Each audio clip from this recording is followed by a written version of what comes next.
Somewhere out there, in the ancient light reaching your eyes right now, there are civilizations that have been watching this planet since before our species took its first breath.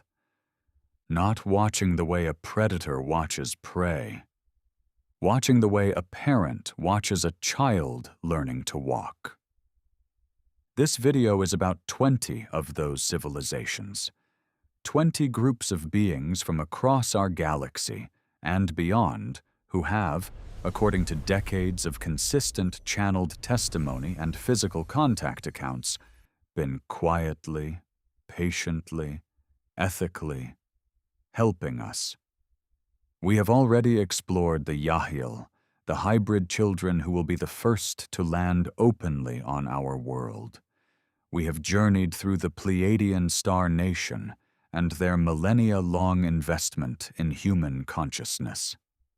And a dedicated video is coming for the Essassani, Bashar's civilization, perhaps the most philosophically rich ET contact in modern history.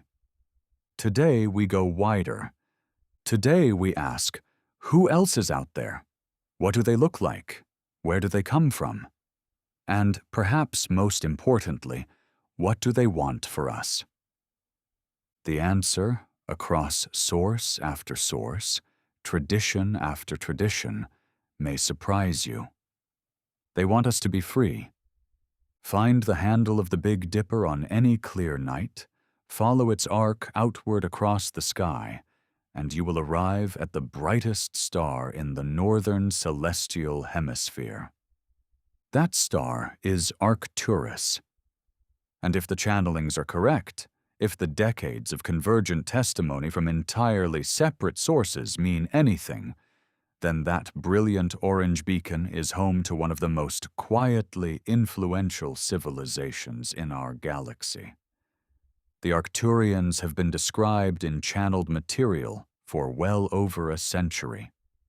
Edgar Cayce, the American sleeping prophet whose readings began in the early 1900s, spoke of Arcturus as a gateway, a way station in the soul's journey. He called it the most advanced civilization in our galaxy. That was before the word channeling even existed in the public vocabulary. Decades later, Dolores Cannon's QHHT regression sessions, conducted with thousands of subjects globally, all under deep somnambulistic hypnosis, none aware of each other, began returning the same description, independently, again and again. What do they look like? Descriptions vary in the fine detail, but they converge on this. The Arcturians appear as advanced, highly luminous humanoid beings, tall and elegant, with large, serene eyes and bodies that seem almost translucent, as if they are composed partly of light itself. Some accounts describe a blue-green or violet radiance emanating from them. Daniel Scranton, who has channeled the ninth-dimensional Arcturian Council since the 2010s, consistently describes them as a collective, a council rather than individuals, whose physical form has become secondary to their function as teachers and guides.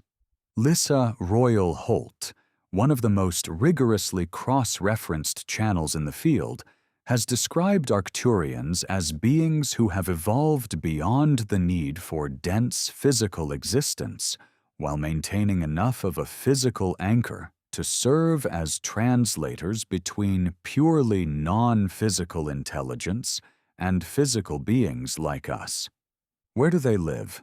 Arcturus is approximately 36.7 light-years from Earth. It is an orange giant star, vastly larger and older than our Sun.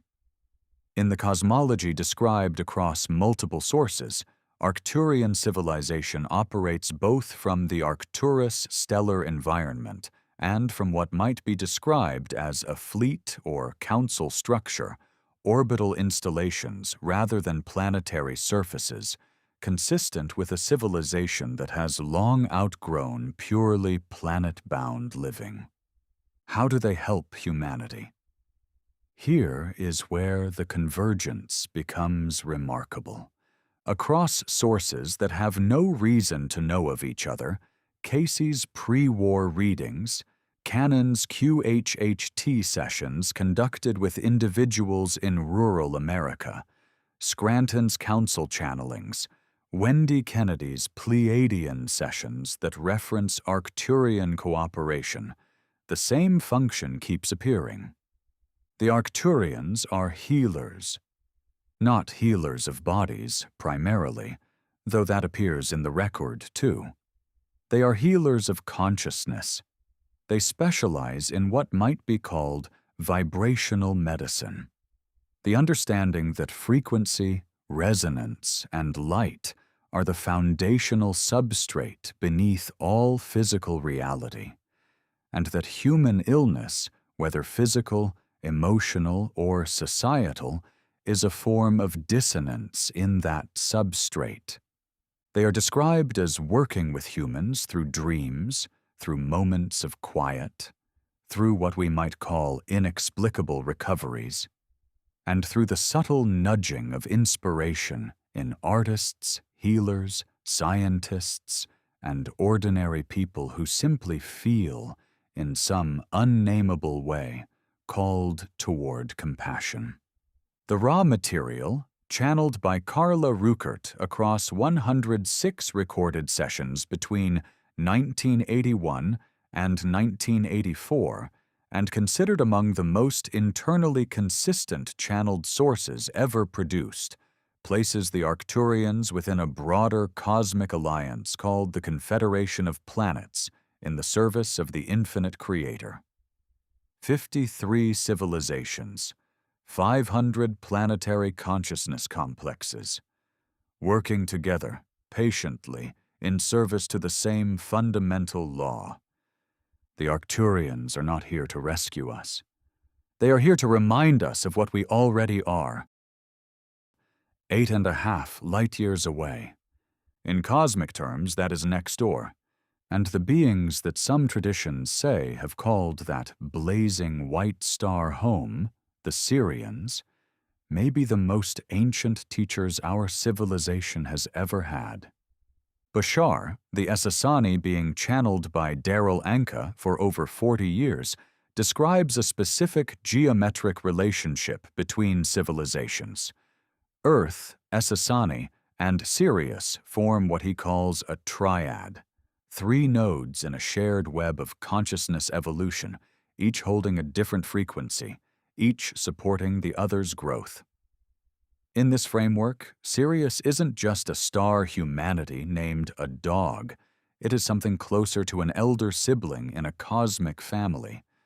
Patricia Corey, whose channeled Sirian revelations were first published in 1998, describes the Sirians as guardians of Earth's emotional intelligence, beings who have been involved in the cultivation of human heart consciousness across multiple civilizational cycles, long before this current one. They are associated across several independent traditions with cetacean life, whales and dolphins, and some researchers speculate that the extraordinary intelligence of these ocean beings is not coincidental, that they may serve as Sirian listening posts, receivers of information sent through water and sound at frequencies our instruments cannot yet detect. What do they look like?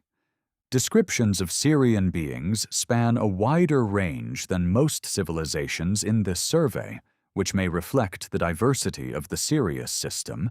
Sirius A and Sirius B are 2 distinct stellar bodies, and traditions refer to lineages from each. Some describe tall, slender, intensely luminous humanoid beings with deep, knowing eyes. Others describe beings closer to what we might call aquatic humanoid, lithe, fluid in their movements, more comfortable with emotional depth than intellectual analysis. Wendy Kennedy, channeling the ninth-dimensional Pleiadian collective across nearly 30 years of public sessions, has described Sirian beings as specialists in what might be called the architecture of love. Not love as a sentiment, but as a structural force that organizes reality at the quantum level. How do they help?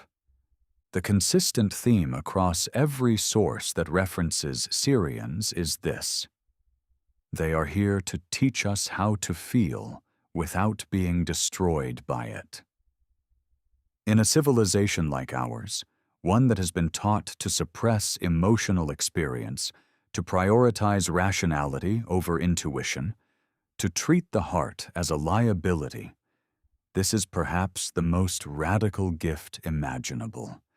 The Sirians are described as working in collaboration with the Arcturians on healing work, with the Pleiadians on consciousness expansion, and with the Essassani civilization as part of that triad structure Bashar describes. They are rarely described as dramatic or interventionist. They are, in the language of the raw material, of the calling. They respond when humans genuinely open to deeper emotional truth. Their gift to humanity, if the sources converge on anything, is this: that the path home is not upward through the intellect, but inward through the heart. Before the Pleiadians, before the Sirians, before the civilizations we know by name in this modern era of extraterrestrial research, there was Lyra. According to a striking convergence of independent sources, Lissa Royal Holt's channeled prism of Lyra material, Barbara Handclau's Pleiadian agenda, and most extensively the Andromedan cosmology delivered to contactee Alex Collier across decades of physical contact experiences, the Lyra constellation region was the original cradle of humanoid life in this galaxy. The story, as these sources tell it, is extraordinary. 40 million years ago, give or take the usual caution about cosmic timescales in esoteric literature, a humanoid species evolved on a world in the Lyran system. They were agricultural, peaceful, abundant. They lived in a kind of original harmony with their world that later civilizations would look back on the way we look back on Eden. Then, one day, vast craft appeared in the sky. What followed, described consistently as the Lyran Wars, scattered the original human civilization across the galaxy in a diaspora that, according to this cosmology, seeded virtually every humanoid race we know. The Pleiadians are Lyran descendants. The Sirians carry Lyran genetics. The Arcturians trace their heritage there. The Vegans are a Lyran branch. Even the Andromedans, a race we will meet shortly, describe their civilizational roots as Lyran before their long migration to the Andromeda constellation. What did the Lyrans look like? Multiple sources describe the original Lyrans as tall, some say very tall, 6 to 7 feet, with a strongly built physique compared to later, more refined humanoid forms. Light or reddish-brown hair, strong facial features, an intensely creative, exploratory temperament. Lissa Royal describes 2 primary Lyran substreams, a feline lineage and a human-type lineage, both of which dispersed and evolved differently across different star systems over millions of years. Here is the uncomfortable beauty of this narrative. If the Lyran origin story is accurate, then every humanoid being in this galaxy, including us, is a member of the same extended family. The wars between species so often described in these sources are, in that frame, a family feud, an old one, and the healing of those ancient wounds is, perhaps, the deeper purpose of what is happening on Earth right now. The Lyrians themselves are not described as an active, present civilization in the way Arcturians or Sirians are.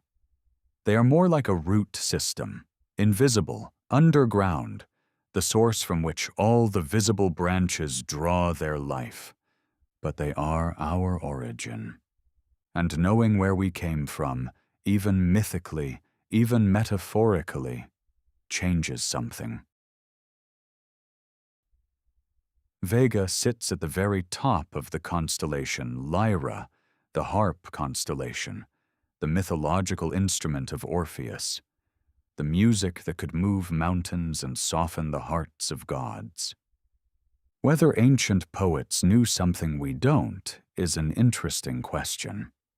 The Vegans, the inhabitants of the Vega system, are described in Lissa Royal Holt's galactic heritage material as one of the most significant Lyran descendant civilizations, a branch of the original humanoid family that developed along a particularly creative and technologically innovative path. How do they contribute?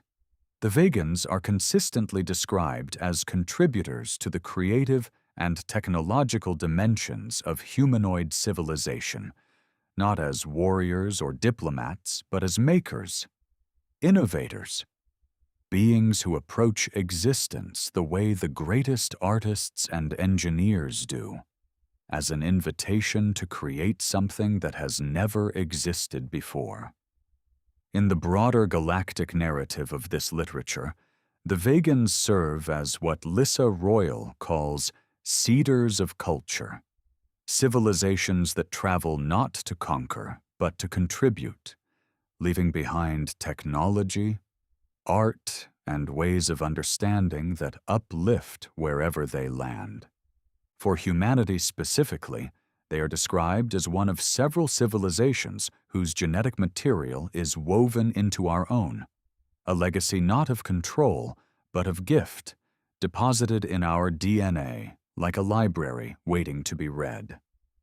Their home, Vega, will, in approximately 12,000 years, become our northern pole star as Earth's axis continues its great precession. Whether that astronomical fact carries meaning beyond coincidence is left, as all these things should be, to your own discernment. Here is where things get nuanced. The Orion region, in the esoteric tradition, is the galaxy's great paradox, the place of the sharpest polarity, the clearest contrast between the path of service to others and the path of service to self. The raw material is explicit about this. The constellation Orion is home to both what Ra calls the Orion Group, a service-to-self confederation focused on conquest and elite formation, and to genuinely luminous service to other civilizations that have navigated that very polarity and emerged, wisdom intact, on the other side. These latter beings are what we might call the Orion Light, and they may be the galaxy's most experienced teachers of something humanity desperately needs. Discernment. What do they look like? Descriptions in Lissa Royal's galactic heritage material are deliberately nuanced on this because the Orion region hosts multiple races, some humanoid, some not. The beings associated with the light, or service to others Orion stream, are typically described as humanoid, dignified, composed, with an unusual quality of presence, a depth that comes, perhaps, from having navigated a genuinely dark corner of the galaxy and chosen light anyway. How do they help? The Orion Light beings are described as mentors in precisely the lesson that the Orion Zone generates. The ability to feel the full weight of a situation, including its darkest possibilities, without losing compassion, without collapsing into fear, and without reacting from a place of shadow. For a humanity currently navigating an extraordinary amount of systemic manipulation, information warfare, and manufactured polarity.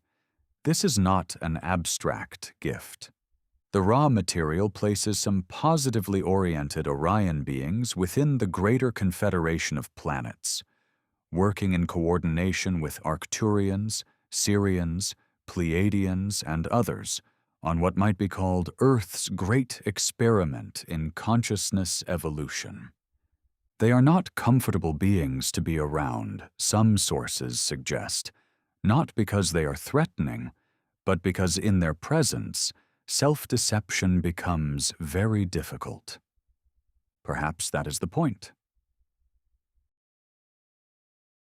For 70 years, they have been the face of fear. The big black eyes, the small gray bodies, the cold examination tables, the paralysis, the abduction narrative that became the defining image of extraterrestrial contact in popular culture. Not wonder, not greeting, but terror. What if we had it almost entirely backwards? This is not a naive statement.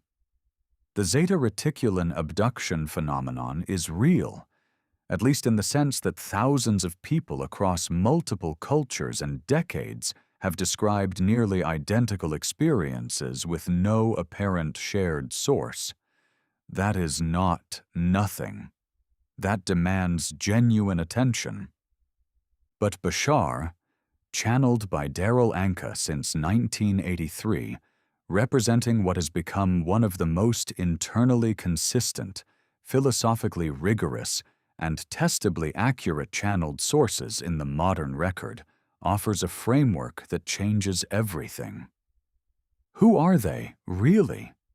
According to Bashar, the Zeta Reticulans are not alien invaders. They are, in the most literal sense, us.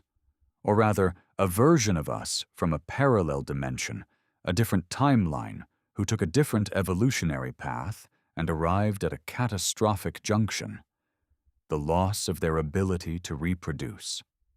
Their world, their timeline, was effectively dying, not from war or plague, but from the slow extinction that comes when a species loses its emotional connection to life and eventually its biological capacity to continue. The interaction with humanity, what we have experienced as abduction, is, in this framework, a genetic rescue program, not coercive domination. An emergency that has required taking genetic material from what are, from the Zeta's perspective, their own ancestors. Think about that for a moment. If a branch of your family line were dying, and only you held the genetic key to their survival, and if they came to you across dimensional space and time, desperate, unable to explain themselves in ways you could understand, terrified of what you'd think, what would that look like from the outside? It might look like abduction. Dolores Cannon's QHHT sessions, conducted with subjects under deep hypnosis, accessing what she called their higher self or oversoul, returned a consistent finding. Those who had experienced what they believed were Zeta encounters had, in the vast majority of cases, agreed to this contact before their birth. It was written into their soul contract. The amnesia, the fear response. These were described as necessary buffers, protecting humans from the full cognitive weight of what was actually happening. How are they helping now? The 5 hybrid races, including the YahYel, who will be humanity's first open contact, and the Essassani, from whom Bashar himself speaks, are the fruit of this program. The Zetas are not destroyers. They are, however inadvertently, the architects of humanity's first interstellar family. For content purposes, represent them not as horror, but as tragedy turning toward hope. 11,000 years ago, they landed on Earth, not as conquerors, as teachers. The Ra described in the law of one material, channeled by Carla Ruckert across 106 sessions with meticulous academic rigor between 1981 and 1984, is one of the most extraordinary sources of information about extraterrestrial civilization in the modern record. Ra describes itself as a sixth-density social memory complex, not individuals, but a collective consciousness, a unified group mind that has evolved through successive densities of consciousness over millions of years, beginning as a physical civilization on the planet Venus, approximately 26 million years in our past. They came to Earth around 11,000 years ago, a time we associate with the end of the last ice age, with Plato's Atlantis, with the emergence of the earliest known proto-civilizations in the archaeological record. They came with one intention: to share what they called the Law of One, the fundamental principle that all things in creation are aspects of the same infinite creator, and that all experience, all polarity, all apparent separation is ultimately a game the one creator is playing with itself in order to know itself more completely. What does this have to do with pyramids? Ray, in the Law of One sessions, confirms something remarkable. The original Great Pyramids were not built by human slave labor. They were called into place, materialized through the application of thought on a civilization millions of years more advanced than ours. They were designed as healing instruments, functioning through specific geometric resonance to assist humans in vibrational healing. The moment Ra saw those pyramids being used as places of elite ritual and social hierarchy, they say, with something that reads in the transcripts almost like grief, they withdrew. They never left. They simply withdrew from physical visibility and have been working through subtler channels ever since. How do they help now? The Law of One describes a confederation of approximately 53 civilizations working across hundreds of planetary complexes, all oriented toward supporting the evolution of consciousness across the galaxy in service of the Law of One. Ra is, within this confederation, one of the oldest and most advanced members. Their primary role with humanity at this time, preparing us for what they call the harvest, an end-of-cycle shift in the density of Earth's experience, from third to fourth density, from the density of learning through limitation to the density of love and understanding. Everything else in this video, every civilization we visit, exists within this broader frame. 2.5 million light-years away. If you could travel at the speed of light, 186,000 miles per second, you would need 2.5 million years to get there. And yet, if the testimony of contactee Alex Collier is accurate, a testimony developed across decades of physical contact experiences beginning in childhood and continuing through the 1990s, assessed as credible by multiple researchers in the field of exopolitics, then beings from that incomprehensible distance have been watching this planet, deliberating about its future, and in certain moments, choosing to intervene, not because Earth is the most strategically important planet in the galaxy, but because what happens here matters across time. Collier's Andromedan contacts, beings named Morine and Visayas, explain to him something that, if true, reframes the entire question of ET contact with Earth.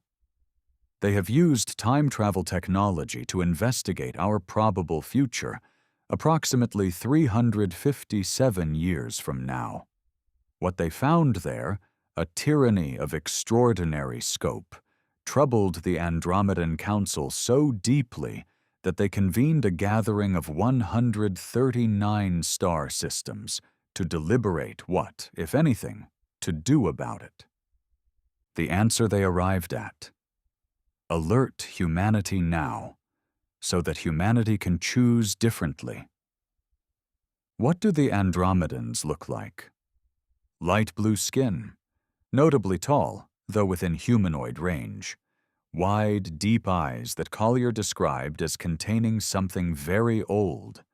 They communicate primarily telepathically, though Moreni spent years learning spoken English in order to communicate more directly with Collier. Their civilization is described as living primarily aboard vast organic ships, grown rather than built, alive in the way that natural ecosystems are alive, filled with orchards, ponds, and abundant plant life. Their average lifespan, approximately 2,007 years. How do they help? The Andromedans' primary gift to humanity is perhaps the most radical one any ET has offered. The belief, stated plainly and repeatedly in Collier's accounts, that the human being is, at the soul level, sovereign, not owned by governments, not owned by regressive extraterrestrial factions, not owned by karmic debt or genetic limitation. Self-responsible, self-creating, unconditionally free if we choose to remember it. Their core message, as Collier received it, can be summarized in a single sentence from his contacts: to become totally self-confident and free, unconditionally responsible for oneself, without being manipulated by some higher authority. That is not the message of a civilization that wants to control us. Less than 12 light-years away. Astronomers have known for decades that Tau Ceti is one of the most Earth-like stellar environments within reach, a G-type star, similar to our Sun, quieter and more stable, with multiple planets in its habitable zone, including at least 2 considered potentially habitable by current models. What those models don't account for is this: if the testimony of whistleblowers, the Andromedan contact material, and independent contactee accounts are correct, those planets are not simply potentially habitable, they are inhabited, and have been for a very long time.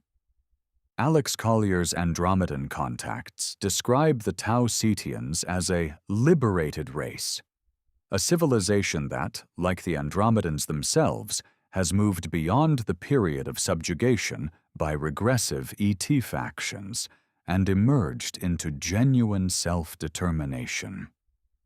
They are described as working in alliance with the Andromeda Council.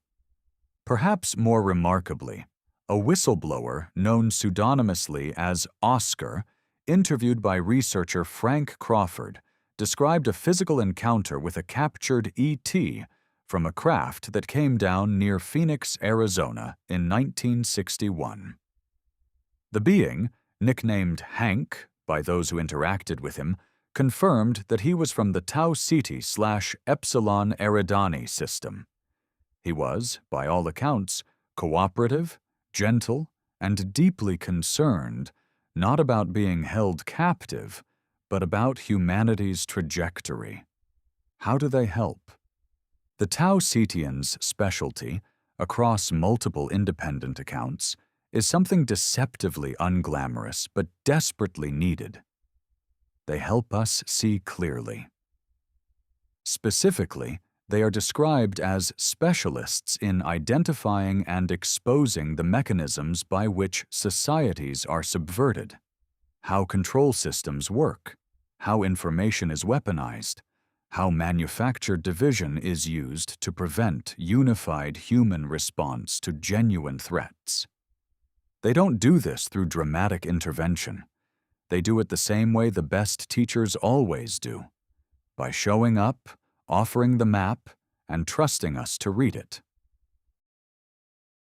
Of all the ET beings described across decades of independent channeling and regression testimony, the mantis, or insectoid, beings may be the most profoundly misunderstood. Tall, very tall, in many accounts, some describing them at 8 feet or more.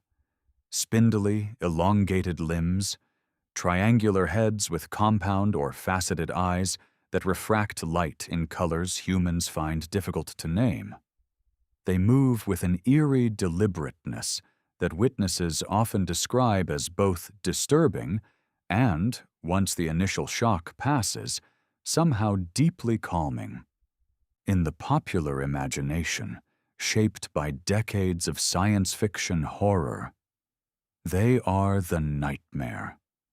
In the regression testimony, and this is where things become genuinely interesting, they are almost never that.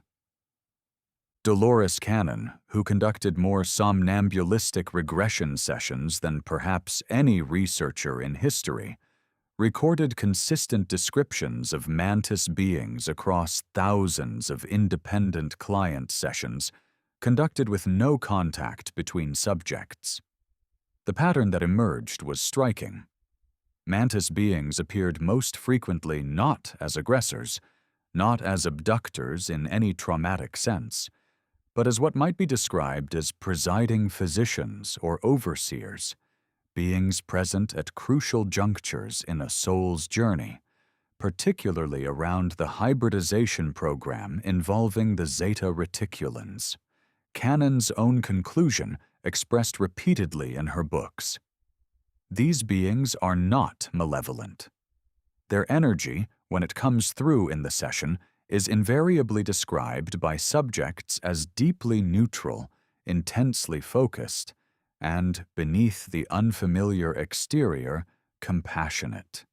Wendy Kennedy, one of the highest trust channels in this field, with nearly 30 years of consistent work, mentioned in interviews that her earliest ET encounters before she began her Pleiadian channeling involved mantis beings. Her description: a quality of presence that was utterly unlike anything human, but not frightening once she stopped projecting fear onto it. They are, in Dolores Cannon's summary, beings who went the insect direction of evolution. Not good or evil, just different. Profoundly, beautifully, uncomfortably different. What is their role? Genetic specialists, consciousness architects, beings who operate at the interface between biology and awareness in ways that human science does not yet have language for. They appear to have long-term relationships with certain human lineages, multi-generational, according to Cannon's findings, and to operate with the patience of something very, very old. If you have ever had a dream featuring a tall, thin, triangular-faced being who did not feel threatening despite its appearance, you may not have been dreaming. In 2018, for the first time, Bashar, the Essassani being channeled by Daryl Anka, was cleared to share specific information about all 5 hybrid civilizations in a session titled simply, "The 5 Hybrid Races." What he revealed was a story not of invasion, but of emergence. The hybridization program between the Zeta Reticulans and humanity, described in the previous segment, did not produce one outcome. It produced 5 distinct civilizations, 5 races, each more human, each more capable of emotional experience, each closer to the open contact that all of this has been pointing toward. The first hybrid race was the hardest step.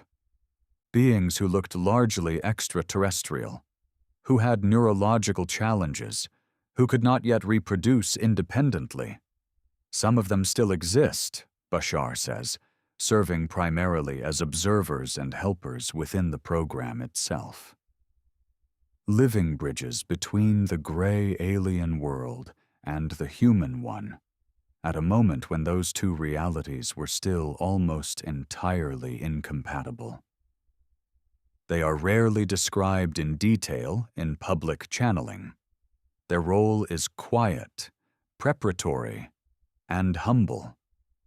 But without them, none of what followed would have been possible. Why does this matter for us? Because their existence tells us something about the nature of evolution, not as a smooth, inevitable progress, but as a series of difficult, imperfect, costly attempts, as a commitment to trying again and again until the bridge holds. That is something humans know very well. The second hybrid race took the foundation laid by the first and extended it. More human in proportion. Reduced neurological challenges. Improving capacity for emotional experience. Still not yet fully capable of independent reproduction, but getting closer. In the literature from hybridchildren.com, which aggregates Bashar source and related contact material, the second hybrid race is described as beings who still have one foot firmly in the gray ET world, more ET appearing than human, but who carry, in their emerging emotional range, the first genuine sparks of what Bashar describes as the human gift: passion. The capacity to care so deeply about specific things, specific beings, specific outcomes that the entire shape of reality bends around the intensity of the caring. The Greys lost this when their civilization turned cold and overly analytical. The second hybrid race is the first civilization in this lineage to find it again.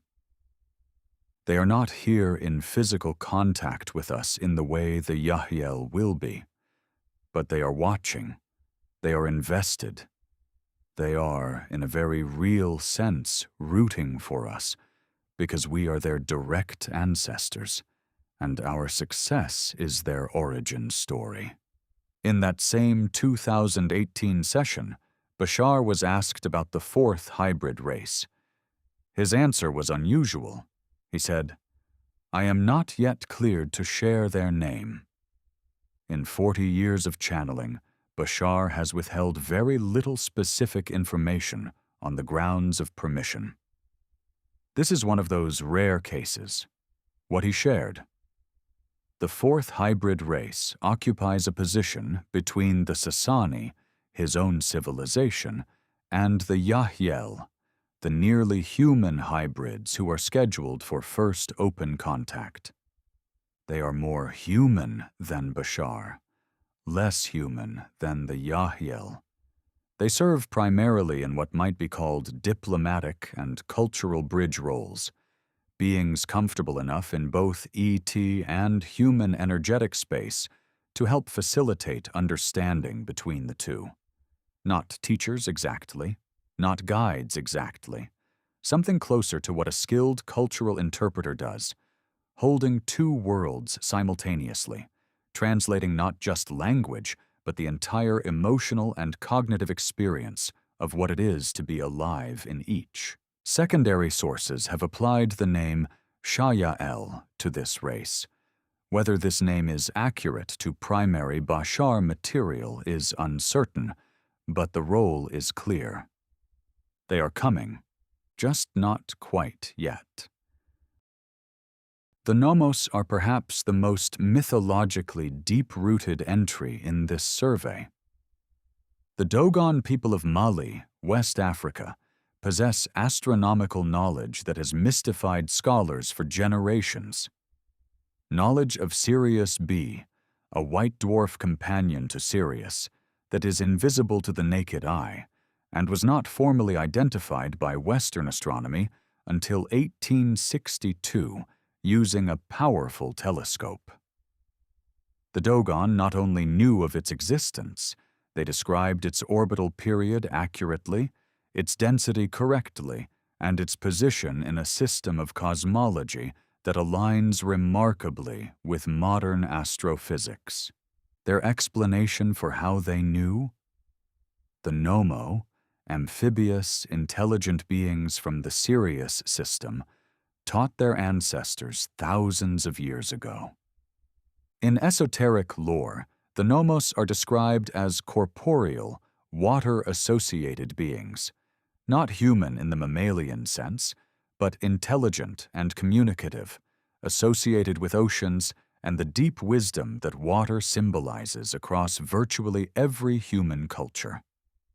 Elongated, perhaps, fluid in movement, adapted to aquatic environments, with a quality of teaching that works less through language and more through direct transmission, the way music bypasses words and lands directly in the body.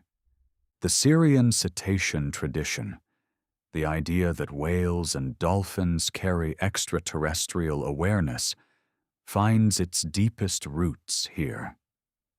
Handle this story gently. The Dogon deserve their mystery. The Nomos, if real, deserve not to be collapsed into a simple narrative. But the convergence of independent esoteric references to Sirius-based water beings and the independently verifiable anomaly of Dogon astronomy creates a space worth sitting with. There is a moment described by multiple independent witnesses when you are in the presence of something so deeply alien that the usual frameworks collapse entirely. Not frightening, just entirely beyond the usual categories. The beings associated with Cygnus Alpha, described by Collier's Andromedan contacts as close allies of the Andromedan Council, fall into that category. They are specialists, specifically specialists in sound, in acoustic technology, in the relationship between vibration, frequency, and consciousness. In a universe that is, at its most fundamental level, not made of matter, but of information. And information, at its core, is pattern. And pattern is rhythm. And rhythm is music. The Andromedans describe the Cygnus Alpha beings as among the most sophisticated in the galaxy at what might be called acoustic reality engineering, the understanding of how specific frequencies shape physical matter, alter consciousness, and facilitate healing. Some of them, Collier's sources indicate, are present on Earth now, not in prominent roles, in deeply rural, isolated communities, observing, waiting. Some say they were part of the wave of observers, approximately 1,400 human-appearing ET individuals described in the Andromedan material as quietly present on Earth at the turn of this century. What they might know about the relationship between sound, DNA activation, and consciousness evolution, and what that knowledge might eventually mean for human healing technology, remains one of the intriguing open questions in this field. Not all extraterrestrial contact happens in meditation. Not all of it arrives through the inner ear of a channel. Sometimes it happens in the desert. Charles Hall, a U.S. Air Force weather specialist stationed at Nellis AFB in Nevada during the mid-1960s, claims to have had repeated, physical, face-to-face contact with a species he calls the tall whites over an extended period in circumstances so mundane and daily that they strain the usual dramatic framings of alien encounter. Hall's account is notable for its lack of drama. He was not taken aboard a ship. He was not shown the secrets of the universe. He interacted with these beings the way a new employee interacts with the existing tenants of a shared facility, carefully, with misunderstandings, with growing mutual respect over time.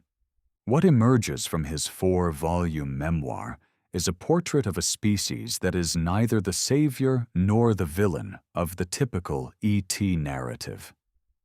They are described as monitoring, observing humanity's technological development with genuine interest, occasionally willing to cooperate on specific terms, but operating from a framework of self-interest that is not hostile, but is also not particularly warm.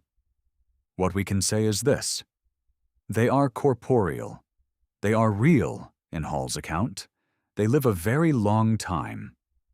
And their presence at what is arguably the most heavily tested military facility in American history suggests that whatever is happening in our skies and in our institutions is far more complex than any single narrative captures. For content purposes, approach the tall whites as a reminder that extraterrestrial life exists on a spectrum, and that not every relationship humanity might develop will feel immediately like coming home. Before Bashar. Before the Law of One. Before the word channeling entered the vocabulary of the ordinary person, there was George Adamski. In 1952, in the California desert, Adamski claimed to have met a being from Venus. Tall, blonde, long hair, large, luminous eyes.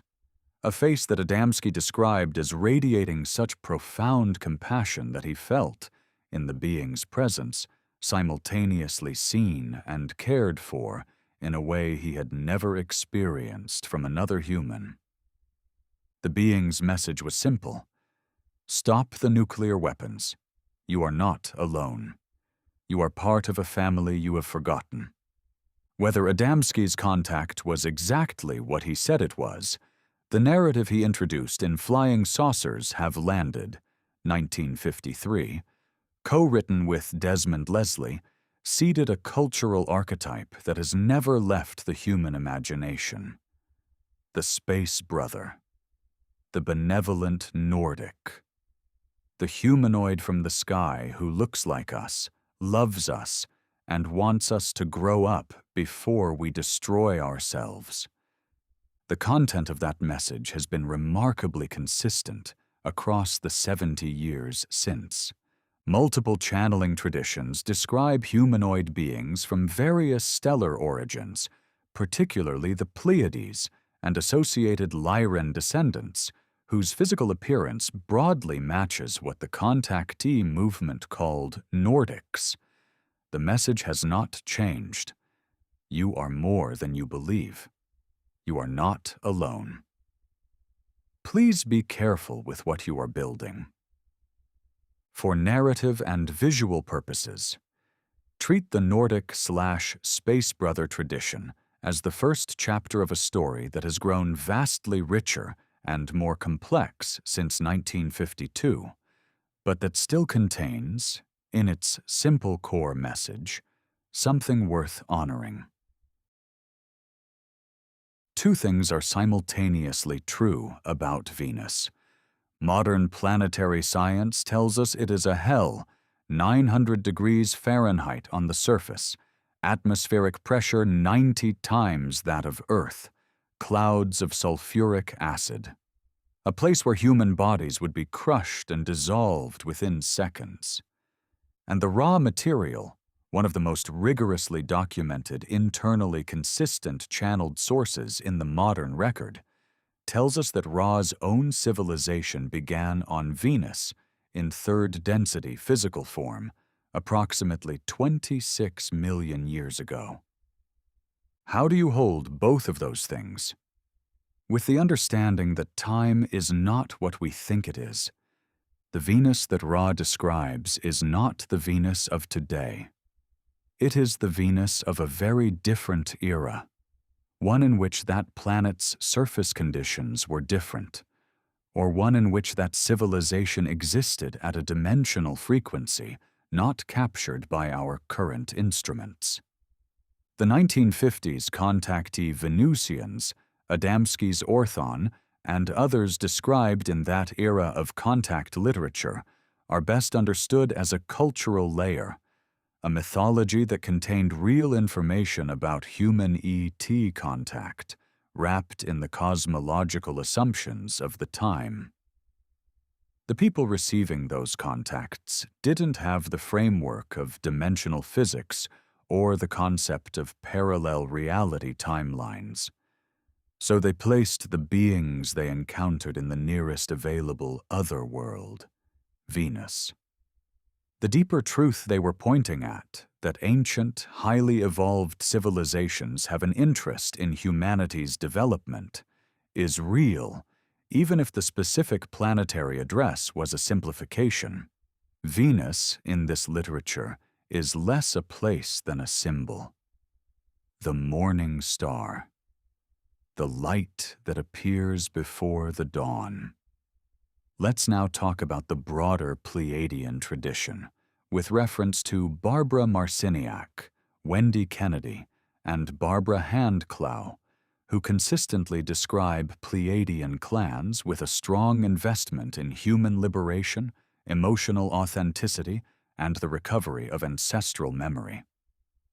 The Pleiadian tradition as a whole remains one of the most richly documented and consistently uplift-oriented bodies of ET contact information available, and finally, the largest-scale presence described in this survey. The Ashtar Command, not a race, not a species, a fleet, a coalition, a coordinated multi-civilizational presence described across decades of channeled literature, beginning seriously in the 1970s with the Tuella material, as a kind of peacekeeping and observation force operating in Earth's local space. The Ashtar Command material, at its best, describes a function rather than a form. The coordination of multiple ET groups in a non-invasive monitoring role, maintaining what they sometimes describe as a protective buffer around Earth during this sensitive period of consciousness transition. Some traditions within the Ashtar material describe evacuation scenarios, plans to assist large numbers of humans in the event of global catastrophe. Others describe the command's role more simply as, "We are here, we see you, and we will not allow the experiment to be destroyed before it completes." A necessary caution: pre-2010 Ashtar material, particularly the Tuella-era channelings, and the content cross-referenced with the law of one's confederation framework, has a better track record of internal consistency. At its core, the message of the Ashtar Command, across its cleaner sources, is the same message every civilization in this video has delivered. You are watched. You are loved. You are not alone. And the choices you make, individually and collectively, matter beyond anything you have been taught to believe. 20 civilizations, some of them millions of years old. Some of them born from our own genetic lineage reaching back through time. Some of them neighbors we have never properly introduced ourselves to. Some of them architects of our biology itself. And all of them across source after source after source that had no knowledge of each other, pointing in the same direction. Inward, the single most consistent message across all of this material is not about spaceships. It is not about disclosure or technology or political intrigue. It is about consciousness. It is about the nature of reality. It is about what it means to be a sovereign, aware, creative being in a universe that is, at every level, alive. The Arcturians heal through vibration. The Sirians teach through the heart. The Lyrans gave us our origin. The Ra beings gave us the law of one. The Bashar beings gave us the excitement formula. The YahYel are coming to shake our hand. And all of them, from all those different stars, are waiting, not to save us, to meet us when we are ready.